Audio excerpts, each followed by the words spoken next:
Khutbah kita pada siang hari ini kita beri judul 4 janji Allah di dalam Al-Quran.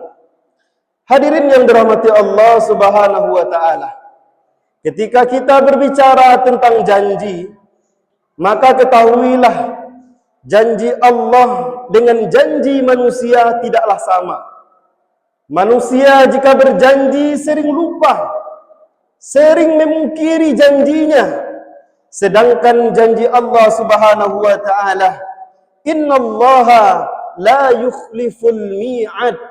Dan Allah Subhanahu wa ta'ala sungguh tidak akan pernah mengingkari janjinya. Maka dari itu hadirin yang dirahmati Allah Subhanahu wa ta'ala, ada beberapa janji Allah di dalam Al-Quran. Yang pertama adalah dalam surah Ghafir ayat yang ke-60. Allah Subhanahu wa ta'ala berjanji kepada kita, jika kita berdoa kepada Allah, maka Allah Subhanahu wa ta'ala pasti akan mengabulkan doa kita. Allah Subhanahu wa ta'ala berfirman, wa qala rabbukum ud'uni astajib lakum, kata Allah. Allah Subhanahu wa ta'ala berfirman, berdoalah kalian kepada aku, niscaya aku akan kabulkan doa-doa kalian. Hadirin yang dirahmati Allah, doa merupakan ibadah bagi kita. Ad-du'a huwal ibadah. Semakin banyak kita berdoa kepada Allah, sejatinya adalah kita semakin banyak beribadah kepada Allah Subhanahu wa ta'ala. Semakin panjang doa yang kita ucapkan, maka artinya semakin panjang pula durasi ibadah kita kepada Allah Subhanahu wa ta'ala. Sehingga Rasulullah sallallahu alaihi wasallam bersabda, afdalul ibadah huwa du'a. Sebaik-baik ibadah itu adalah berdoa kepada Allah Subhanahu wa ta'ala. Mengapa demikian? Karena Allah Subhanahu wa ta'ala cinta kepada hambanya yang senantiasa menyandarkan sesuatu kepadanya. Allah Subhanahu wa ta'ala cinta kepada hambanya yang senantiasa sering meminta dan memohon kepada Allah Subhanahu wa ta'ala. Jangan sampai urusan dunia, kesibukan dunia menjadikan orang-orang yang malas mengangkat tangan kepada Allah, mudah malas untuk berdoa kepada Allah Subhanahu wa ta'ala. Bagi kita orang-orang yang beriman, ad-du'a merupakan silah, merupakan senjata bagi kita. Maka dari itu hadirin yang dirahmati Allah Subhanahu wa ta'ala, perbanyaklah hidup kita untuk berdoa kepada Allah Subhanahu wa ta'ala. Karena Allah Subhanahu wa ta'ala berjanji bagi kita yang mau berdoa kepada Allah Subhanahu wa ta'ala, Allah pasti akan mengabulkan doa-doa kita. Maka dari itu perbanyak berdoa. Doakan diri kita untuk kemudahan urusan kita. Doakan orang tua kita. Doakan sahabat kita. Doakan orang kampung kita. Doakan semuanya. Karena setiap doa yang kita layangkan, pasti Allah kabulkan. Hadirin yang dirahmati Allah Subhanahu wa ta'ala, itulah janji Allah yang pertama. Jika kita berdoa kepada Allah, maka Allah Subhanahu wa ta'ala akan mengabulkan doa-doa kita. Kemudian janji Allah Subhanahu wa ta'ala di dalam surah Al-Baqarah ayat 152. Di dalam penggalan ayatnya Allah Subhanahu wa ta'ala berfirman, fadhkuruni azkurkum. Maka ingatlah kepadaku, maka aku akan ingat kepada kalian. Janji Allah yang kedua adalah, jika kita ingat kepada Allah, maka Allah Subhanahu wa ta'ala akan ingat kepada kita. Hadirin sidang jemaah Jumat rahimakumullah, ingat kepada Allah adalah zikir. Kita berzikir kepada Allah Subhanahu wa ta'ala.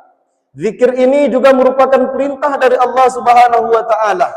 Di dalam surah Al-Ahzab ayat yang ke-41, ya ayyuhalladzina amanu, hai orang-orang yang beriman, uzkurullah zikran katsirah. Ingatlah kepada Allah dengan sebanyak-banyaknya. Kita sebagai orang Islam dianjurkan untuk banyak berzikir. untuk banyak mengingat Allah Subhanahu wa taala.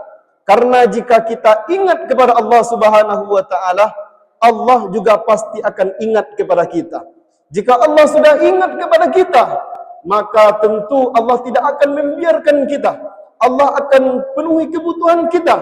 Allah Subhanahu wa taala akan berikan keamanan kepada kita.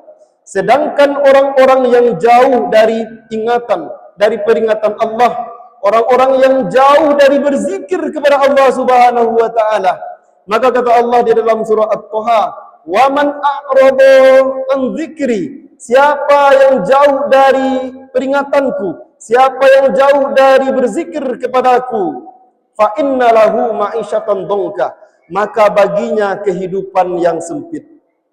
Hadirin yang dirahmati Allah Subhanahu wa taala, maka di dalam kehidupan ini dimanapun kita berada, untuk senantiasa ingat kepada Allah Subhanahu wa taala. Kemudian yang ketiga, janji Allah adalah di dalam surah Al-Anfal ayat yang ke-33. Allah Subhanahu wa taala berfirman, "Ya wa ma kana Allahu mu'adzibahum wa hum yastaghfirun." Dan Allah tidak akan mengazab mereka sedangkan mereka dalam keadaan meminta ampun kepada Allah.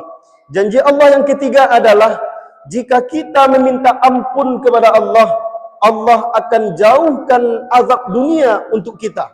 Jika kita meminta ampun kepada Allah, Allah Subhanahu wa taala akan jauhkan berbagai musibah dan balak kepada kehidupan kita. Hadirin yang dirahmati Allah Subhanahu wa taala, jika kita berkaca kepada apa yang dilakukan oleh Nabi sallallahu alaihi wasallam, Nabi di dalam hadis dijelaskan bahwasanya Nabi sallallahu alaihi wasallam meminta ampun kepada Allah, beristighfar kepada Allah minimal 70 kali banyaknya selama sehari semalam.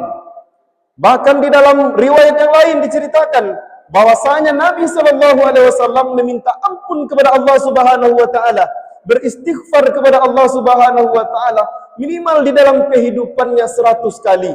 Maka dari itu kita sebagai pengikut Nabi Muhammad sallallahu alaihi wasallam, malulah kita jika di dalam kehidupan ini jarang kita beristighfar, jarang meminta ampun kepada Allah Subhanahu wa taala. Padahal Allah Subhanahu wa taala berjanji, jika kita mau meminta ampun kepada Allah, Allah jauhkan seluruh azab, seluruh musibah-musibah ke dalam kehidupan kita. Hadirin yang dirahmati Allah Subhanahu wa taala. Kemudian yang keempat, yang terakhir, janji Allah di dalam surah Ibrahim ayat yang ke-7. La in syakartum la azidannakum wa la in kafartum inna azabi lasyadid. Jika kamu bersyukur kepadaku, kata Allah, aku akan tambah nikmatku kepadamu. Namun jika engkau kufur terhadap nikmatku, inna azabi lasyadid, sungguh azabku sangatlah pedih.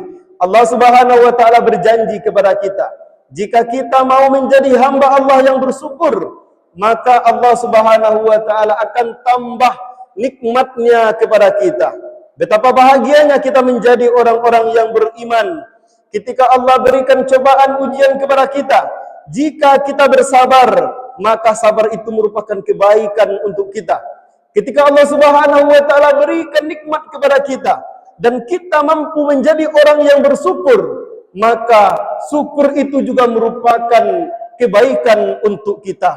Maka dari itu hadirin yang dirahmati Allah Subhanahu wa taala, jangan pernah lupa kita bersyukur setiap hari dengan apa yang kita miliki. Karena orang yang bersyukur hidupnya dekat dengan kebahagiaan. Orang yang bersyukur di dalam kehidupannya, Allah Subhanahu wa taala berjanji, Allah pasti akan menambah nikmat Allah kepada dirinya. Hadirin yang dirahmati Allah Subhanahu wa taala, itulah 4 janji Allah di dalam Al-Qur'an. Kita simpulkan yang pertama, jika kita berdoa kepada Allah, Allah pasti akan kabulkan doa kita. Maka perbanyaklah diri kita untuk berdoa. Yang kedua, jika kita ingat kepada Allah, kita berzikir kepada Allah, maka Allah akan ingat kepada kita. Yang ketiga, jika kita meminta ampun kepada Allah, Allah akan jauhkan diri kita dari berbagai macam bencana dan azab. Kemudian yang terakhir, jika kita menjadi hamba Allah yang bersyukur. Jika kita bersyukur kepada Allah, maka Allah berjanji Allah akan pasti tambah nikmatnya untuk kita bersama. Camkanlah mudah-mudahan khutbah yang singkat ini bermanfaat bagi kita bersama. Fa'tabiru ya ulil absar la'allakum turhamun.